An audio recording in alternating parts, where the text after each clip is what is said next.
Hello everyone, welcome back to Twashta. We are back with a question from CSIR NET December 2019 paper from section C.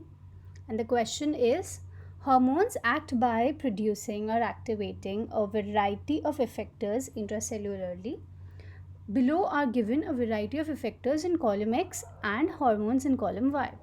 And which one of the following combinations of effector and the specific hormone is correct? So in the column Y we have hormone, and in column X we have specific effectors or secondary messengers.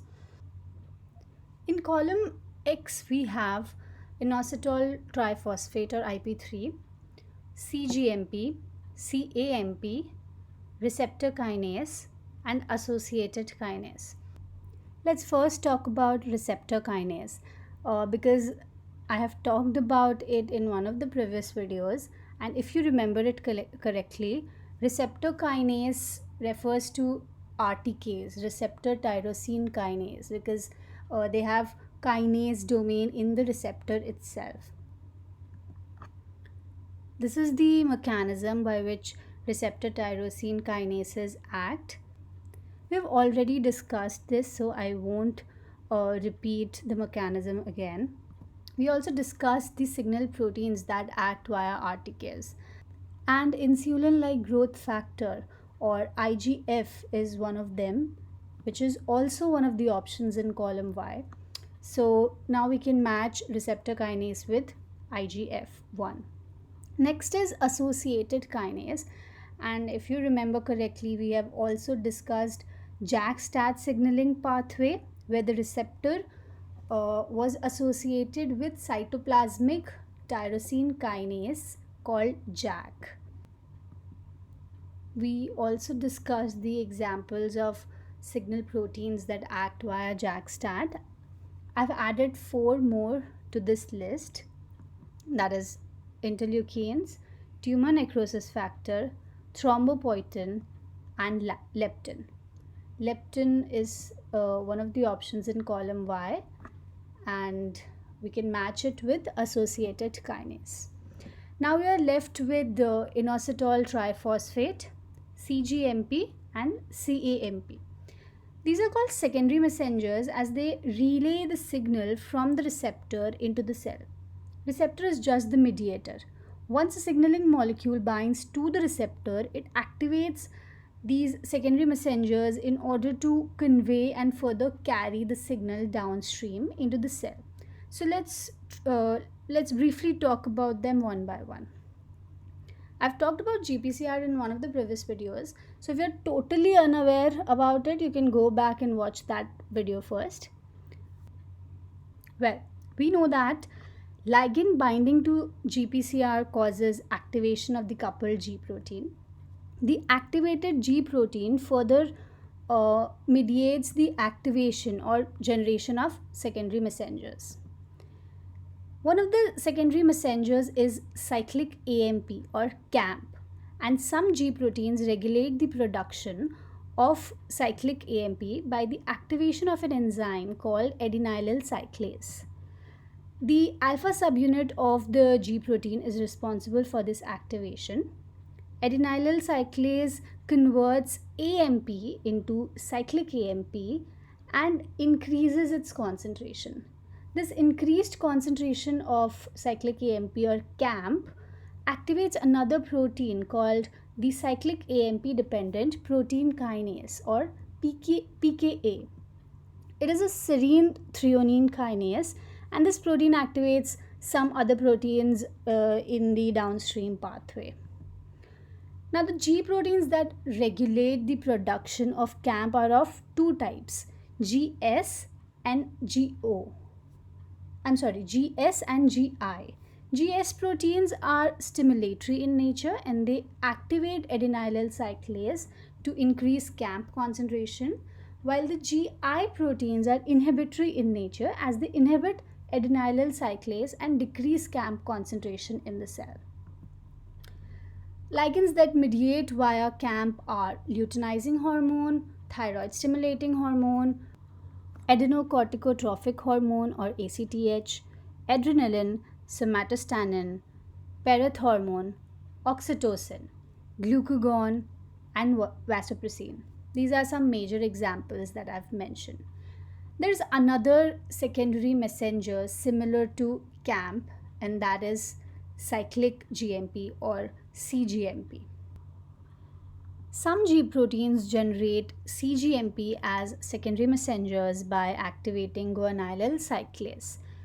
Guanylyl cyclase converts GMP into CGMP, much like the adenylyl cyclase that converts AMP into CAMP, cyclic AMP.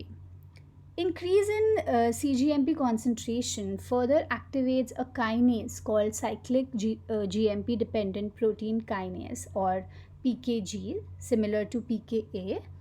An example of a signaling molecule which utilizes CGMP as secondary messenger is atrial natriuretic factor or ANF.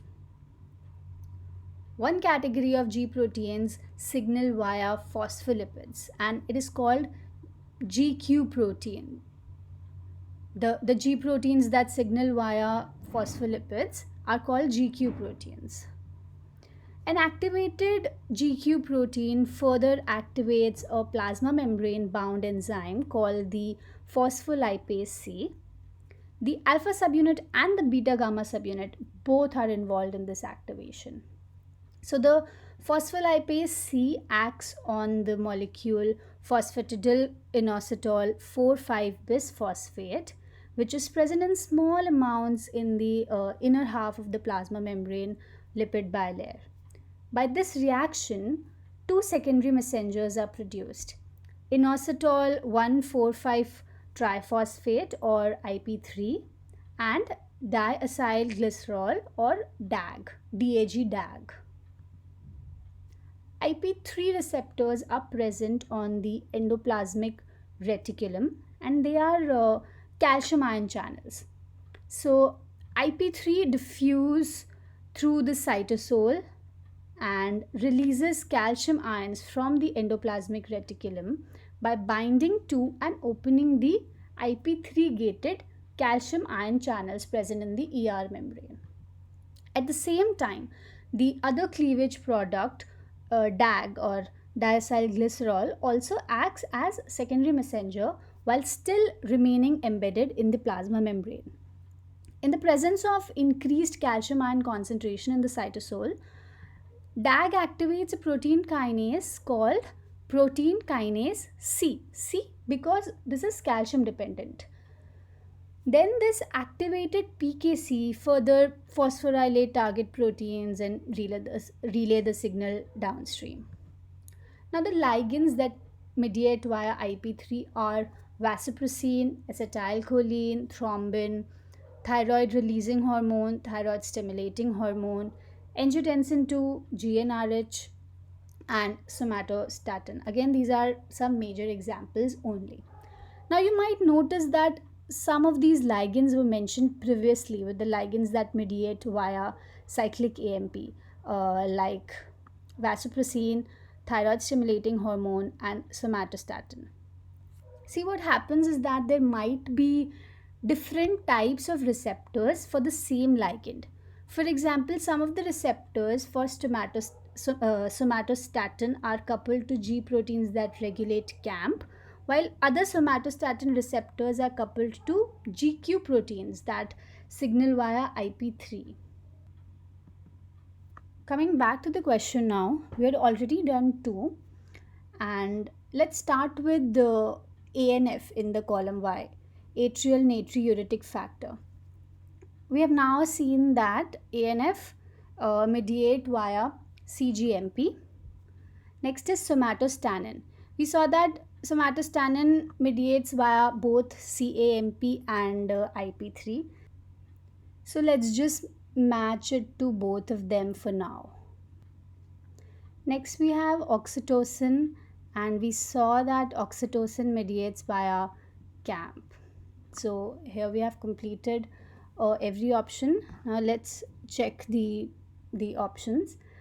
In the first one, A is matched with 1 leptin. Inositol triphosphate is matched with leptin, so obviously it's incorrect. In the second option, CGMP is matched with somatostatin, so it's incorrect.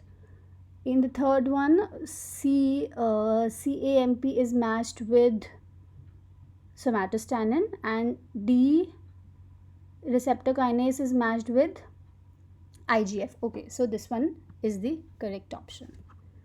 Thank you.